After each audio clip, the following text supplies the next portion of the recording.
Today's episode is the first episode I ever wrote down. In fact, this story was the impetus for the entire project.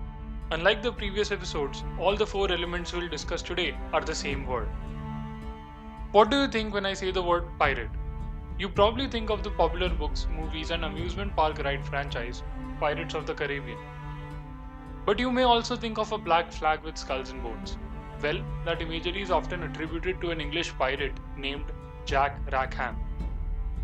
Today's episode will take us through a journey of a newly globalized world and the treacherous back alleys of 18th century English law, and finally to Jack Rackham. But first, let us travel in space and time to the coastal villages of South India in the 11th century. Calicut, or Kozhikode as it is also known, was even then an important trade center. The Portuguese explorer Vasco da Gama landed here in 1498, which first opened up the spice trade with Europe. But I would like to draw your attention to the name, Calicut. This is where we get the name calico from. Traditionally, members of the Chalia caste were involved in the weaving of calico, a coarse cloth made from cotton.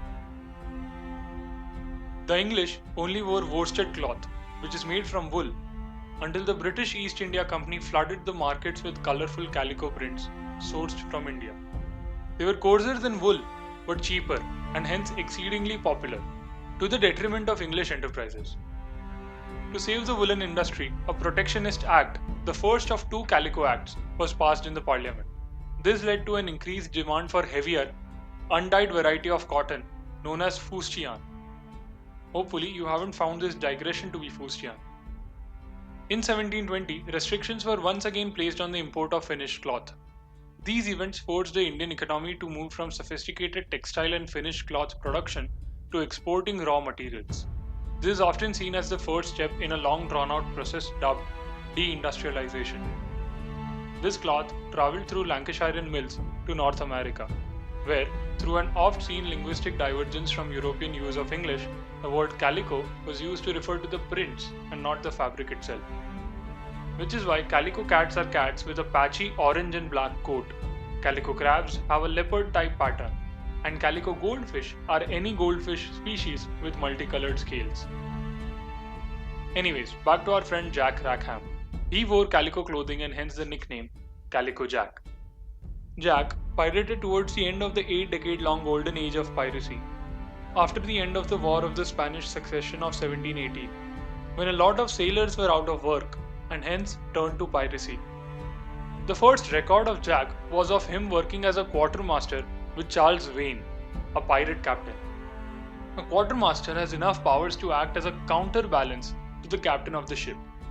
Charles Vane was also an interesting character, known for his cruelty. In 1718, George I, King of Britain, offers to pardon all pirates who surrender. Vane does not surrender, he is captured, but is pardoned nevertheless. He starts pirateering again, this time with Calico Jack. They were based at the infamous island called the Republic of Pirates, in what is now Nassau, in the Bahamas.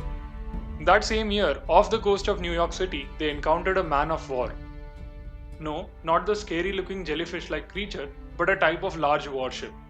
Captain Vane vetoes against capturing the ship, despite overwhelming support for Jack, who votes for capturing it. Jack rallies the crew and declares Vane a coward and becomes the new captain. Jack goes back and surrenders before Governor Rogers of Nassau, claiming that Vane had forced them to become pirates. In Nassau, Jack hooks up with Anne Bonny, wife of an employee of the governor, who just granted Jack a second life, by the way. Bonny is tried for adultery, but Jack offers to buy Bonny in a purchase by divorce. But the husband is still angry and does not budge.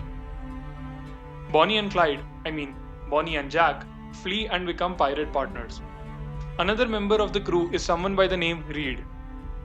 In a time where phrases like divorce by purchase and whipped for adultery are acceptable, Bonny had to disguise in men's clothes on the ship.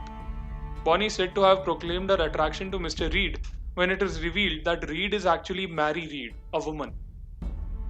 Jack, Bonny and Mary are a romancing, sword-swinging, pirateering trifecta. But they are eventually captured, while possibly drunk and hence incapable of resisting arrest. Jack was swiftly tried and hung to death, while both Bonny and Reed plead the belly. which was a process in English law that deprived women the death sentence until after they gave birth to the child. Reed died during childbirth, but Bonnie's fate is not known. Isn't that weird? Well, not as weird considering the fact that a lot of Bonnie's life story comes from the rather dubious source, a general history of the pirates, pirates spelled Pyrates, by Captain Charles Johnson. Many posit that Charles was actually the famous author Daniel Defoe. We'll talk more about Daniel Defoe in the next episode of the Name, Place, Animal Thing podcast. See you next time. Send in your criticisms, condemnations, and compliments to npatpod@gmail.com. That's npatpod@gmail.com.